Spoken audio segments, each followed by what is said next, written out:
राम राम राम राम राम राम राम राम राम नारायण नारायण।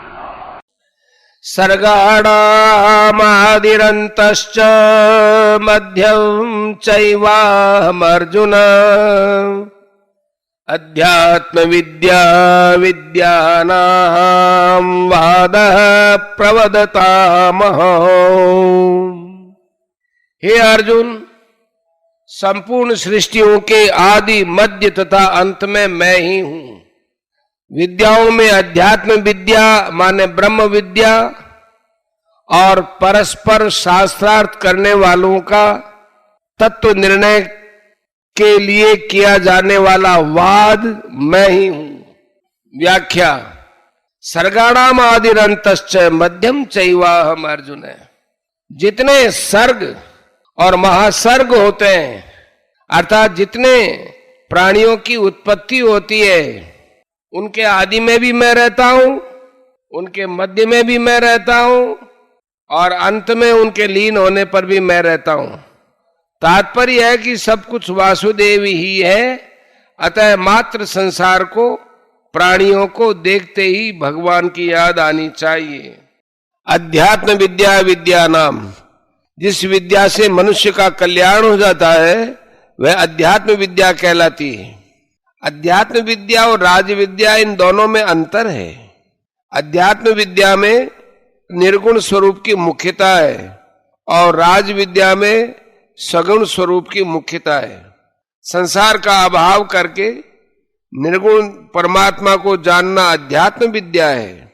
सब देश, काल, वस्तु, व्यक्ति, परिस्थिति, घटना आदि में व्यापक रूप से नित्य निरंतर रहने वाले सगुण परमात्मा को जानना राज विद्या है। दूसरी सांसारिक कितनी ही विद्याएं पढ़ लेने पर भी पढ़ना बाकी रहता है, परंतु इस अध्यात्म विद्या के प्राप्त होने पर पढ़ना अर्थात जानना बाकी नहीं रहता। इसलिए भगवान ने इसको अपनी विभूति कहा है। वाद प्रवदतामहम्। आपस में जो शास्त्रार्थ किया जाता है वो 3 प्रकार का होता है: जल्प, वितंडा और वाद। पहला जल्प, युक्ति प्रयुक्ति से अपने पक्ष का मंडन और दूसरे पक्ष का खंडन करके अपने पक्ष की जीत और दूसरे पक्ष की हार करने की भावना से जो शास्त्रार्थ किया जाता है उसको जल्प कहते हैं। दूसरा वितंडा, अपना कोई भी पक्ष न रखकर केवल दूसरे पक्ष का खंडन ही खंडन करने के लिए जो शास्त्रार्थ किया जाता है उसको वितंडा कहते हैं।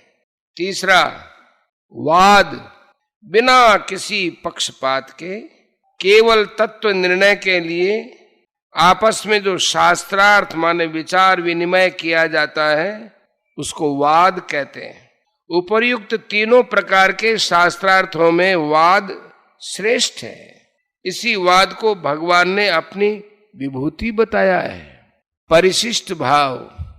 लौकिक विद्याओं में अध्यात्म विद्या अर्थात आत्मज्ञान श्रेष्ठ है।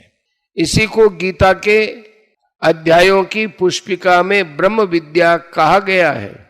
अध्यात्म विद्या अर्थात आत्मज्ञान को अपनी विभूति बताने का कारण है कि यह सबसे सरल है, सबसे सुगम है और सबके प्रत्यक्ष अनुभव की बात है।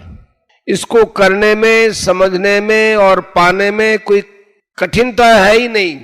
इसमें करना, समझना और पाना लागू होता ही नहीं, कारण कि यह नित्य प्राप्त है और जागृत, स्वप्न, सुषुप्ति आदि संपूर्ण अवस्थाओं में सदा ज्यों का त्यों मौजूद है।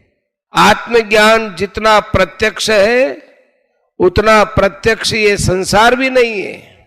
कारण यह है कि हमारे अनुभव में अध्यात्म ज्ञान जितना स्पष्ट आता है उतना स्पष्ट संसार नहीं आता।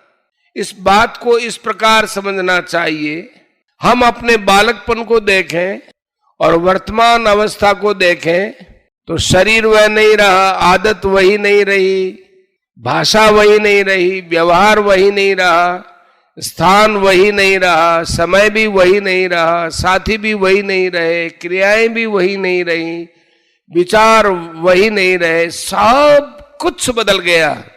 पर सत्ता रूप से हम स्वयं नहीं बदलते, तभी हम कहते हैं कि मैं तो वही हूं जो बालकपन में था।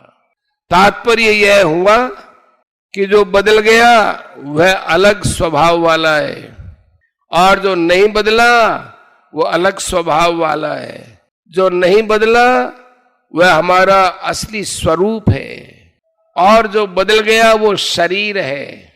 ये आत्मिक ज्ञान है।